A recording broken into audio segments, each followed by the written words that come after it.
The air in the Wasatch Mountains was thin and sharp that late September morning, a brittle kind of cold that clung to the lungs and burned the fingertips. At the Pine Hollow trailhead, the parking lot was nearly empty. The leaves on the aspens had turned to coins of gold that shimmered faintly in the breeze, their movement the only sound in a place otherwise swallowed in silence. At 7:42 a.m., silver Toyota Corolla pulled into the lot, gravel crunching under the tires. Behind the wheel sat 23-year-old Asha Bhaduri, her dark hair tied back, glasses perched lightly on her face. She looked out at the trailhead sign, a hand-painted board, weathered by years of sun and snow. For months, she had stared at that name. On her maps and computer screen, she was here alone, just as she had planned.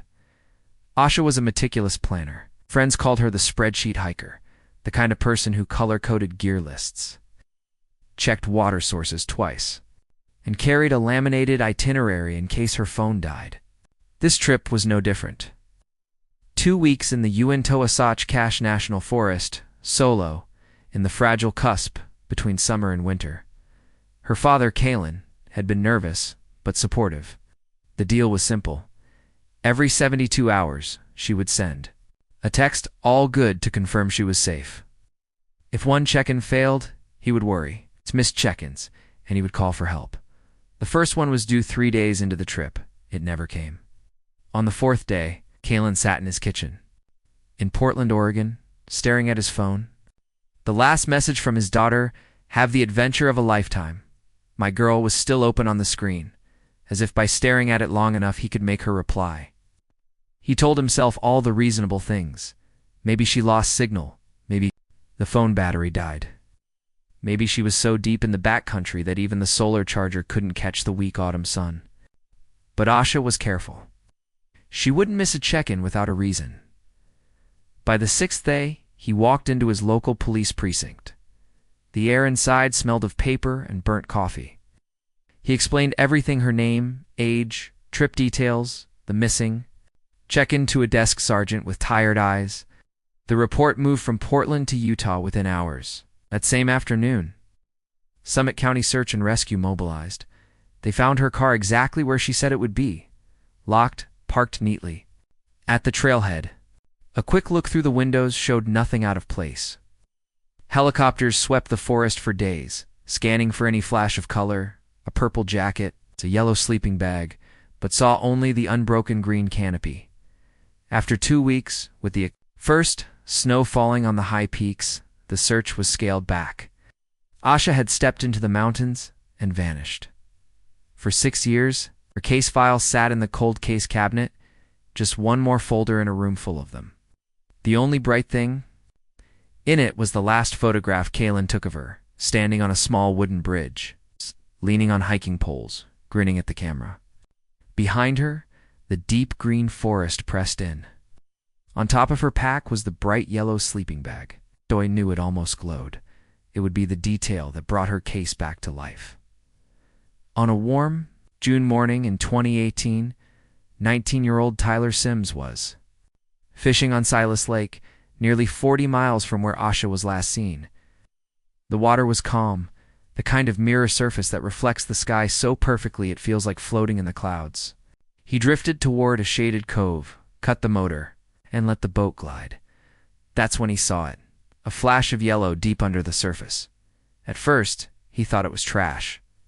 Maybe a tarp or a pool cover sunk by the wind. When he paddled closer and peered down, the shape was wrong. Oblong, lumpy, bound with something that caught the sunlight. Metal, chains, a creeping cold ran up his spine. This wasn't garbage, he called his father, who told him to go straight to shore and call the sheriff. Within the hour, boats from the Summit County Sheriff's Office were cutting across the lake, orange buoys marking off a floating crime scene. Divers went down. When they came back up, their faces were grim. What they hauled onto the deck wasn't just a bundle, it was a sleeping bag, once bright yellow, now stained with silt, bound tightly with rusted wire, weighted with barbell. Plates dot inside was a body, and it wasn't Asha's. The scene at Silas Lake that afternoon had the heavy stillness of a place where something irreversible had just happened. The yellow tape stretched along the shoreline, fluttered lazily in the breeze. Uniformed deputies moved with clipped efficiency, their radios murmuring in low tones. The sleeping bag lay on a tarp near the water's edge, its nylon shell dripping onto the dust. The smell, a sour, chemical temps of decay mixed with stagnant water, clung to the air. The medical examiner crouched beside it, gloved hands resting on his knees. Every movement from here was slow and deliberate. First, photographs every angle of the bundle, the rusted baling wire that bit into the fabric, the chains wound tight with purpose, the barbell plates that had been meant to keep it on the lake bottom forever. Then bolt cutters. Each snap of metal against wire sounded too loud in the quiet. When the final loop gave way, the nylon sagged. The examiner peeled it back. A collective intake of breath. Inside was the body of a young man badly decomposed. Waterlogged, features blurred by years beneath the surface. Even in death, some things were unmistakable. Broad shoulders. The faint outline of a jaw that had once been strong. Dark hair, clinging in strands to the skull. The victim was male, and the sleeping bag, despite the years in the water, was instantly recognizable from the photos in Asha Bhaduri's case. File. The remains were taken under escort to the state crime lab. The autopsy was painstaking, every bone and fragment catalogued, every shred of clothing preserved. The ME estimated the victim had been in the lake for a very long time, possibly as long as the 6 years since Asha vanished. In Silas Lake could slow decomposition. But the damage from constant submersion was still brutal. Dental records would be the only certain way. To know who he was, the yellow sleeping bag was entered into evidence. Forensics photographed the branding, the make, model. Stitching matched exactly the one Asha had bought months before her disappearance. Even the faint manufacturer's tag tucked in the seam aligned perfectly. There was no doubt this was her gear. The chain of custody moved quickly. The Utah State Missing Persons Database flagged the detail, bright yellow sleeping bag. New condition, and sent an alert to the Cold Case Division. A clerk in the Central Records Office, meticulous by nature, cross-checked the description and remembered something. She typed a search term into the archive. One result. Case. Missing person, Asha Bhaduri. 2012. Detective Miles Corbin had worked Asha's case for years, though it had gone cold on his watch. When the call came in about the sleeping bag, he didn't allow himself to hope. Too many false leads had drained that from him. But when the photographs came through, the same shade of yellow, the same model, even the same crease pattern from the way she'd strapped it to her pack, he felt the familiar surge of adrenaline. If the sleeping bag was here, in this lake, then Asha had been here. The question was, when? The dental match came back 3 days later. The man inside the sleeping bag was identified as Milo Raddick, 24 years old, missing from Phoenix, Arizona since late September 2012, just days after Asha had vanished in Utah. 2 disappearances. 6 years apart in discovery, and now, one chilling link. Asha's sleeping bag, wrapped around another missing person's corpse. The working theories fractured immediately. 1. Asha had been murdered. Her gear stolen. The sleeping bag later used to dispose of Milo's body. And Milo had met, maybe hiking, maybe by chance, and been attacked together, but only his body was recovered. 3. The two knew each other before they vanished. Corbin didn't believe in coincidences like this. If 2 missing people from 2 different states ended up connected by the same piece of gear, the odds of it being random were almost non-existent. The investigation expanded. Detectives in Arizona were pulled in. Milo's missing persons report from 2012 was reviewed in detail. His family described him as adventurous, independent, fond of solo hiking trips across the Southwest. He had vanished after telling friends he was heading up north for a week. His silver sedan had later been found abandoned in rural Utah. With no sign of him, that location where Milo's car was recovered was nowhere near Asha's planned hiking route. But when the pins were placed on the map, a rough midpoint emerged between where each of their vehicles had been found. In that empty stretch of Utah lay dozens of forgotten towns, crumbling motels and thin threads of highway. If the two had crossed paths, Corbin was certain it had happened there. In Portland, Asha Bhaduri got the call. Corbin told him carefully. They had found his daughter's sleeping bag. But inside was not Asha. It was a man she had never been linked to before. The case, dormant for 6 years, had just reopened, but in a way that made everything more confusing. Kalen listened in silence. For years he had pictured one of two possibilities, that she was alive somewhere or that she had died alone in the wilderness. Now there was a third worse vision, one where she had been pulled into someone else's violent story. The Silas Lake discovery turned to cold cases into a single, active investigation. The next step was obvious. They had to find out if Asha and Milo had ever met. Detective Corbin started with the basics. Both missing in the same week in 2012, both in Utah, both solo, hikers at least on paper, both young, experienced outdoors people who had planned their trips in detail. If there was overlap, it had to be somewhere outside the official itineraries, something they hadn't told family or friends. He began with Asha's laptop, still stored in the evidence locker. Digital forensics in 2012 had been primitive compared to now. The original investigators had only skimmed 4 emails or obvious communications. Corbin went deeper, cached files, saved bookmarks, deleted browser history, resurrected by new recovery. Tools, buried in a folder of hiking resources, he found a bookmark to an old, text-only web forum called the Ridgeline Collective. The site was a relic. No images. Just threads of obsessive discussions about ultralight gear, remote routes, and in some corners, philosophies that veered into the extreme. Asha had posted under the username Asha_B. Most of her public messages were innocuous. Questions about boot fit, gear, weight, food rationing. But in her private messages was a thread with a user named Karen Wraith. His posts to the public forum were unsettling, a manifesto-like obsession with ghost hiking. Traveling without leaving a trace, severing all ties to the outside. World One message to Asha stood out. You don't seek solitude, you seek obliteration. To stand on a peak and know that no one on earth knows where you are, that's freedom. Her replies were cautious but curious. She asked him questions about routes in Utah. His last message a week before her trip read, "The Uintas are good. For practice, I can show you paths not on any map." It was enough to put a ripple of unease in Corbin's gut. But when they tracked the IP addresses, the reality was almost disappointing. Karen Wraith turned out to be an Australian man who hadn't set foot in Utah in years. He was a dead end, a keyboard radical, not a physical threat.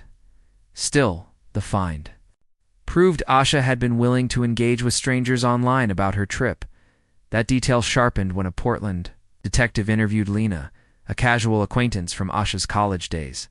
She remembered something odd.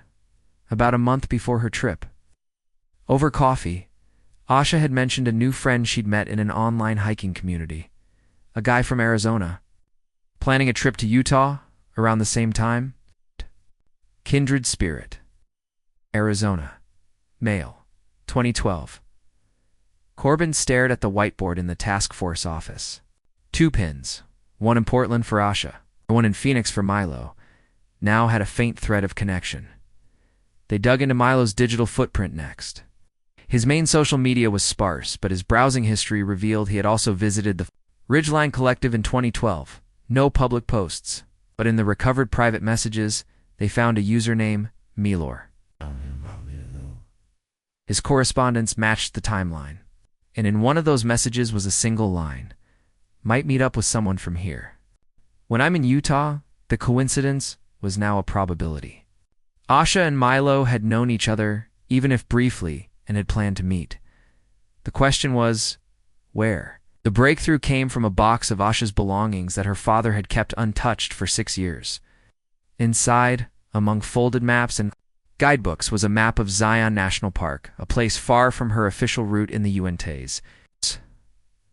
As Corbin unfolded it, a torn scrap of cardboard fluttered out.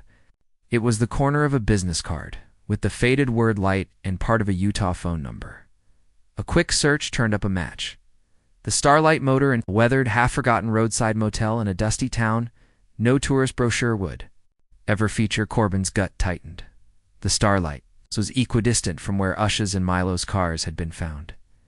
If they had met, this was the kind of place it would happen off the radar. Cash-friendly, no questions asked. When the team drove out in 2018, the motel looked like it was barely holding itself upright. The owner claimed to have no records from 2012, but in a mildew-stinking storage room piled with old boxes, they found a warped, leather-bound guest ledger. September 23, 2012. Room 7. Name, John Smith.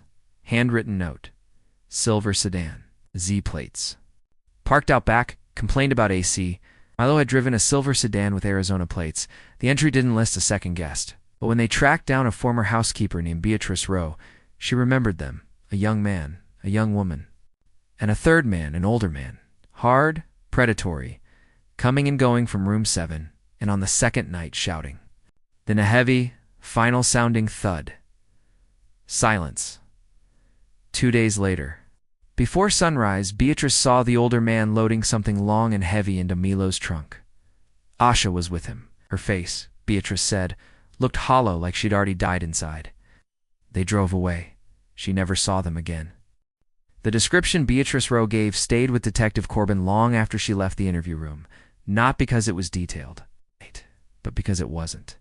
She couldn't remember his hair color, couldn't say exactly what he wore. What she remembered was a feeling that this man radiated danger.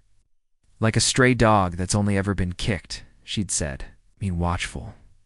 The kind you don't make eye contact with. Wasn't much to build an identification on. But Corbin knew one thing. This man wasn't random. If he was in that room with Milo and Asha, it was because he had a stake in whatever had brought the two together. The task force shifted focus. The path to the third man, they reasoned, would have to go through Milo, his 2012 profile, the one. In the Phoenix PD missing persons file was of a clean-cut, outdoorsy young man. But that was only the surface. Corbin ordered a forensic re-examination of Milo's financials going back 2 years before his disappearance. At first, it looked normal. Part-time retail job, income, small credit card charges, gas station receipts, outdoor gear purchases. Then Officer Diaz, the same analyst who'd found the business card in Asha's map, spotted a pattern. There were regular cash deposits into Milo's account. It's just under the $10,000 federal reporting threshold. Structured, deliberate, unexplained. If Milo had another source of income, it wasn't legal. The more they dug, the more the pattern sharpened. Many of his hiking trips in the Southwest coincided with deposits that appeared shortly afterward. He often traveled to remote trailheads that were, oddly, within an hour of small, out-of-the-way airports or industrial shipping depots, places with no real tourist appeal but excellent for discreet. Hand-off. Corbin's single quotes suspicion hardened. Milo had been moving something. Phone records confirmed it. They combed through cell tower data, looking for unregistered burner numbers that consistently pinged near Milo's phone. After months of analysis, one kept showing up short. Clipped calls always made near Milo's locations. The purchase records for that burner phone led them to a name. Dante Voss. Voss was 54 years old in 2018. With a rap sheet going back 3 decades. Intimidation, extortion, assault. Never a major conviction, but always just close enough to serious charges that his name was known to detectives across multiple states. His specialty was logistics for criminal networks, moving stolen goods or contraband quickly and quietly. He also matched Beatrice Rowe's description to the inch. The theory began to crystallize. Milo was a courier, likely moving stolen electronics under the cover of his hiking lifestyle. Voss was his handler. At some point, Milo wanted out. Maybe the money wasn't worth the risk. Maybe he feared arrest, arranged to meet Voss in Utah, but brought Asha for moral support or as a witness, thinking her presence might keep things civil instead. Room 7 at the Starlight Motor Inn became a trap. The argument Beatrice heard, Milo's voice high. Desperate, Voss's low and guttural, was Milo trying to quit. The thud she heard was the moment he stopped breathing. Asha became the loose end. This theory fit the evidence. But it was still only a theory. Without physical proof placing Voss at the motel, the case would crumble in court. They needed him. Alive, in custody, talking. The manhunt for Dante Voss began. Finding someone like Voss after 6 years off-grid was nearly impossible. But in late 2019, a sharp-eyed analyst made a connection. One of Voss's former associates had a cousin who co-signed a lease in Boise, Idaho in 2013 for a man named David Vozan. The age matched. The timeline matched. Surveillance confirmed it.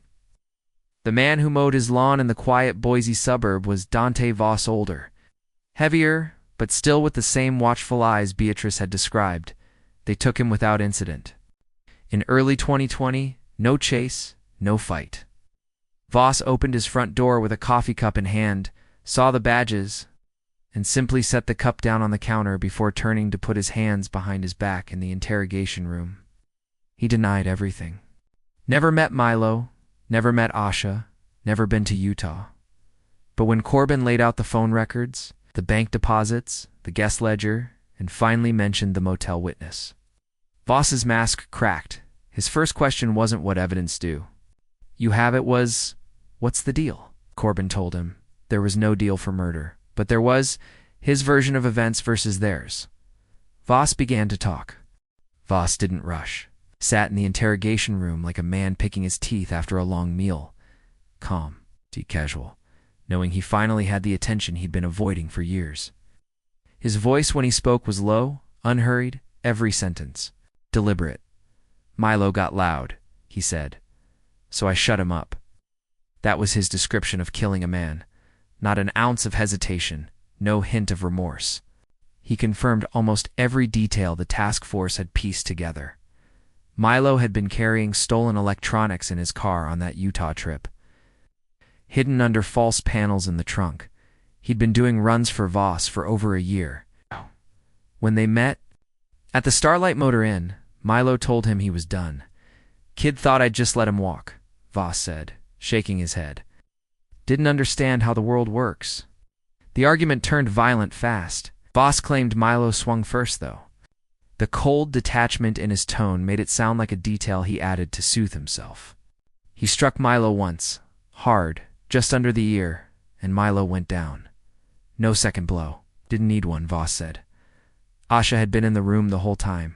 She froze, didn't scream, just stared. He looked up at Corbin then, and for the first time in hours, smiled not warmly, but with a thin, cold satisfaction. She knew she was next if she made the wrong move. What followed was methodical. Voss forced her to help clean the room, wiping surfaces, stripping the bed, stuffing towels into trash bags. He wrapped Milo's body in the bright yellow sleeping bag strapped to Usha's pack, the one she'd been so proud of buying. He wired it shut, wound chains around it, and fixed the barbell plates he'd brought with him. All the while, Asha did as she was told. She wasn't stupid, Voss said. She wanted to live. They drove north through the night in Milo's silver sedan. Voss knew Silas Lake from years earlier, when he'd done a job in the area.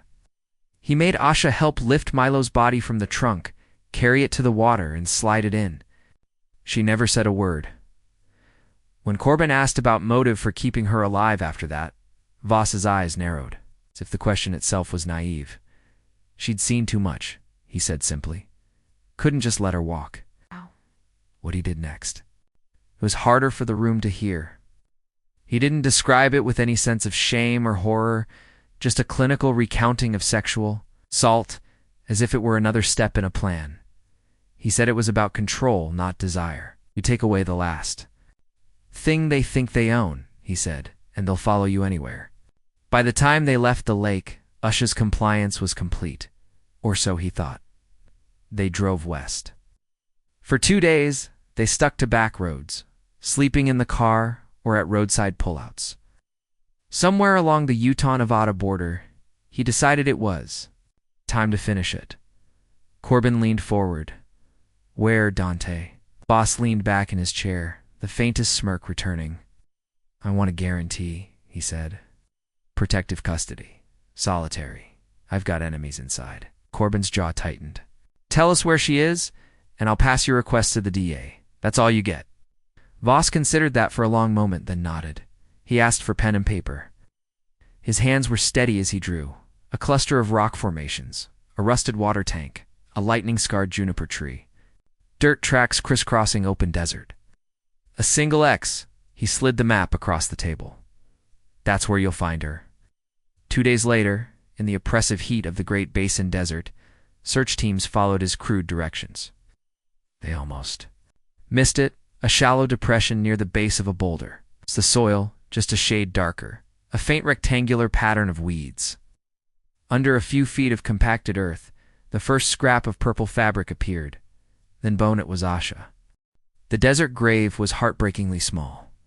When the forensic team finished removing the topsoil, they worked in silence, brushing away dirt with soft strokes until the outline of the body took shape.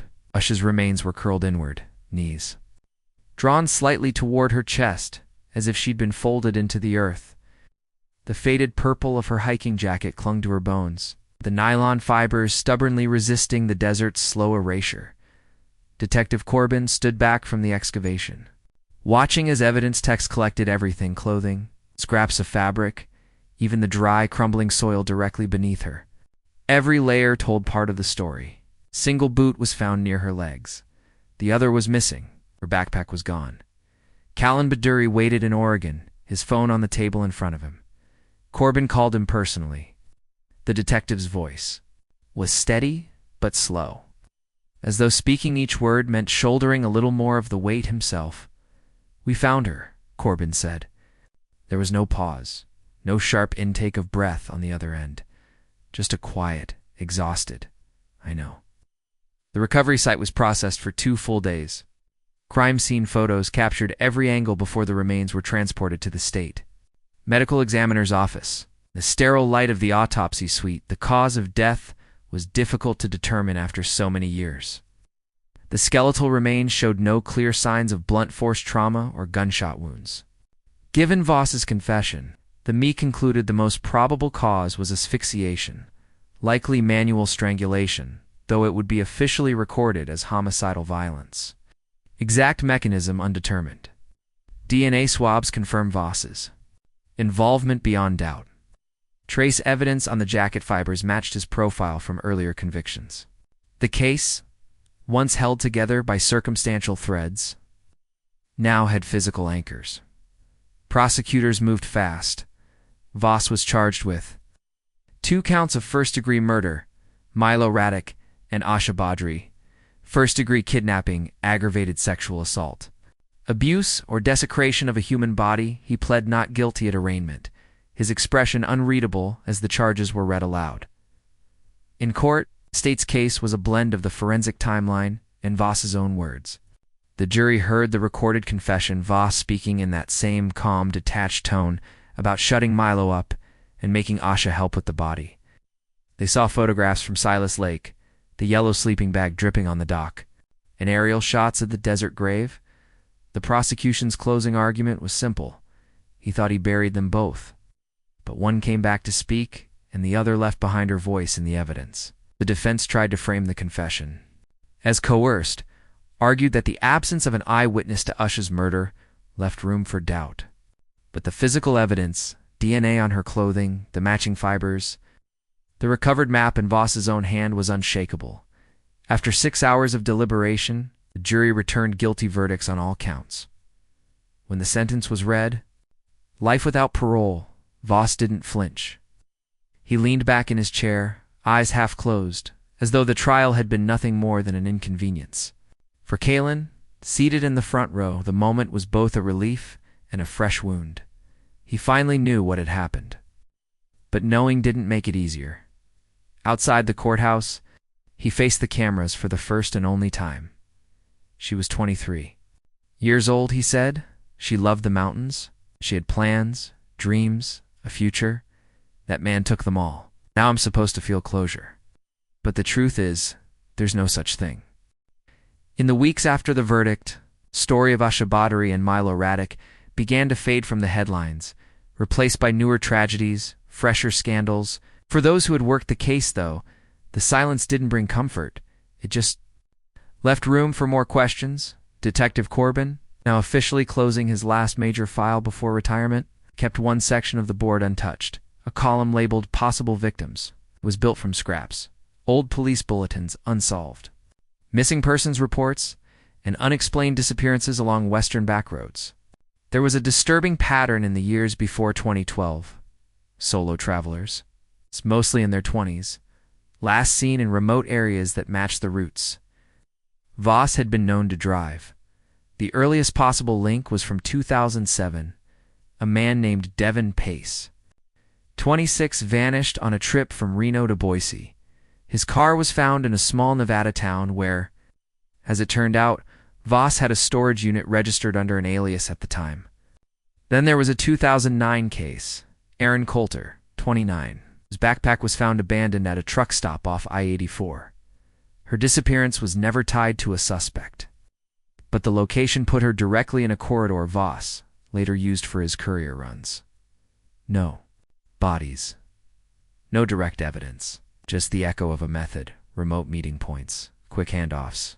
It's the kind of backroad logistics that left people untraceable if they never came back. The FBI's behavioral unit was consulted. They noted that Voss's control over Milo and Asha in 2012 didn't look like a one-off. His handling of the situation, the calculated cleanup, the disposal in two completely different types of terrain, the intimidation of a surviving witness, all suggested someone practiced in moving both goods and people without leaving a trail.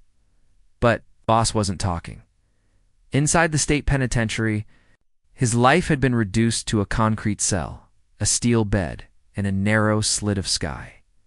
He refused interview requests from media, ignored letters from law enforcement. The only visitor he allowed was his sister, who lived 2 states away and never commented publicly about him. Even she never knew if what he told her was truth or manipulation. The prison kept him in protective custody, as promised, not out of mercy, but because his enemies inside were real. Voss had done business with gangs, bikers, and cartel intermediaries. Some owed him money, others simply wanted to settle old scores. Kalen Bhaduri, meanwhile, tried to rebuild a life without the anchor of the investigation. For 8 years, every decision he made had been filtered through the need to keep his daughter's case alive, to answer the phone at any hour, to hold on to a box of her belongings because one day they might matter. With her home and buried in the cemetery near their house, he was left with the awful freedom of grief that had nowhere to go. "I got her back," he told a local reporter months later, "but I don't get her back." Corbin never officially reopened the Possible Victims Board, but he didn't take it down either. It stayed in the task force's borrowed conference room for weeks after his retirement, the names and photographs fading under the fluorescent lights. One junior detective, passing by late one night, stopped to study it. He traced the pins and strings across the map of the western states, following the quiet geometry of vanished people. The Starlight Motor Inn sat at the center like the hub of a wheel, spokes stretching in all directions, and in that moment, the detective understood something that the verdict hadn't erased. Finding Voss had closed Asha's and Milo's cases. But it might have only opened the edge of a larger one. It started almost a year after Dante Voss was sentenced. Late spring, just outside Ely, Nevada, a landscape of high desert and long empty highways. A young woman named Brianna Colson vanished while driving from Salt Lake City to San Francisco. She'd texted her roommate from a gas station around noon, "Making good time. See you tonight." She never made it. 2 days later, her car was found parked at a rest stop off US 50, the loneliest road in America. The driver's seat was pushed back farther than Brianna's short frame would have allowed. The keys were gone. Phone, wallet, and duffel bag were missing. For most investigators, it was just another baffling disappearance along a notoriously empty stretch of road. But for Detective Aaron McCrae, who had taken over the cold case desk after Corbin's retirement, something about the location burned at her. She pulled Voss's old route maps from storage. That rest stop sat exactly on one of his known corridors. Mick CRAE didn't believe in coincidence. She drove out to the site herself. walking the cracked asphalt and overgrown picnic area where Brianna's car had been found. The silence was oppressive, the kind where the only sound was the wind scraping through dry grass.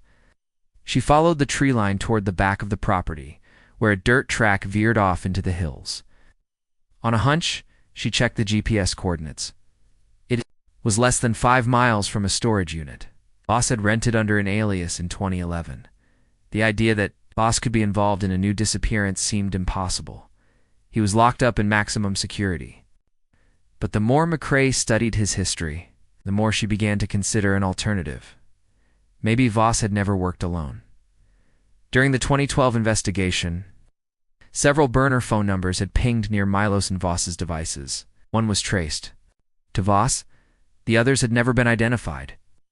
At the time, investigators chalked it up to noise, unrelated traffic on shared towers. But now, looking at the Illy case, McCrae began to wonder if one of those unidentified numbers belonged to an accomplice who'd never been caught. She began pulling surveillance footage from the days around Brianna's disappearance. Most of the rest stops cameras were dead, but one facing the highway entrance still worked.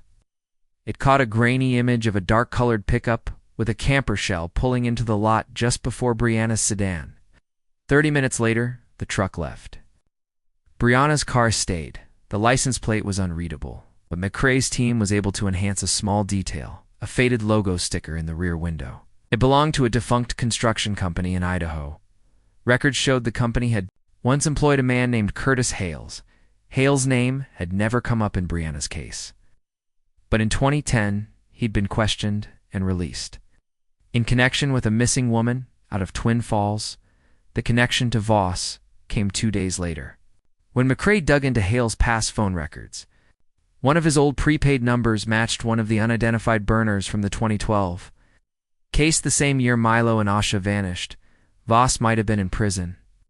But someone who'd run his roads before could still be running them now. Mick, CRAE, requested an interview with Voss at the prison. He hadn't spoken to law enforcement since his sentencing. When she entered the small cinderblock visitation room, he was already sitting at the steel table, arms crossed, a faint smirk tugging at his mouth. "You're not Corbin?" he said. "No," McCrae replied. "But I'm here about one of your friends." That smirk widened just slightly. "You think I have friends?" "I think," she said evenly, sliding a photo of Curtis Hale across the table, "that you didn't always work alone." Voss glanced at the photo, then leaned back in his chair. "Haven't seen him in years," he said. But his eyes didn't match his voice. They sharpened, just for a second, before the mask slipped back into place. McCrae left the prison with the distinct feeling that Voss had enjoyed their meeting. He hadn't given her anything tangible, no names, no locations, but she'd seen the flicker in his eyes when she said Curtis Hale's name. It was the look of someone who knew a secret and liked watching her realize how big it might be. She dove into Hale's background. On paper, he was a journeyman contractor, odd jobs, short-term stints with construction crews, seasonal work in remote areas. But his work history was patchy, the kind of gaps you could drive a truck through. And in those gaps, McCrae found missing persons reports in 2008. A young man named Trevor Scott disappeared after a fishing trip near Salmon, Idaho. Hale had been working in the area at the time. In 2010, the Twin Falls case. A woman named Erin Coulter, last seen at a truck stop on I-84, put Hale briefly on the police radar before he was cleared for lack of evidence. In 2013, a backpacker named Laura Ng vanished outside Winnemucca, Nevada. The investigation went nowhere, but a dark pickup with a camper shell was seen in the vicinity. Hale's name never made it into the official files on those cases. But his employment records and vehicle registrations told a quiet story. He was always nearby. McCrae overlaid the Hale timeline with the known Voss roots from the Courier years. The overlap was chilling. In nearly every suspected Hale case, the location fell along a road Voss had used for his runs, or near one of the rural airstrips they'd identified during the 2012 investigation. It was as if the two men had been running a shadow network across the West, and every so often, someone they encountered simply never came back. The Ely disappearance, Brianna Colson, now looked less like an isolated event and more like the latest in a series. McCrae pulled Hale's current details from DMV and utility records. Was living in a rented trailer on the outskirts of Elko, Nevada, working cash jobs, keeping a low profile. She coordinated with the Nevada State Police for surveillance. Hale's routine was unremarkable. Supply runs, early morning drives out. 2 job sites, evenings drinking alone at a small roadside bar. But one thing stood out.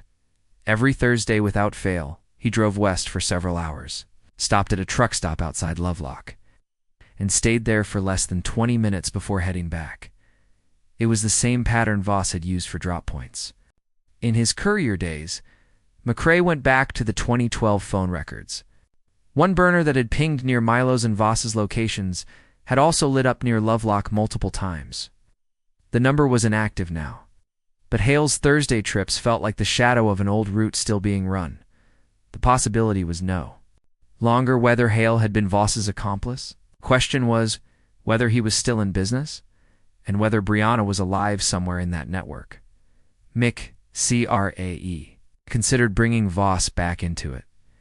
She knew he thrived on leverage, and dangling new leverage in front of him might shake something loose.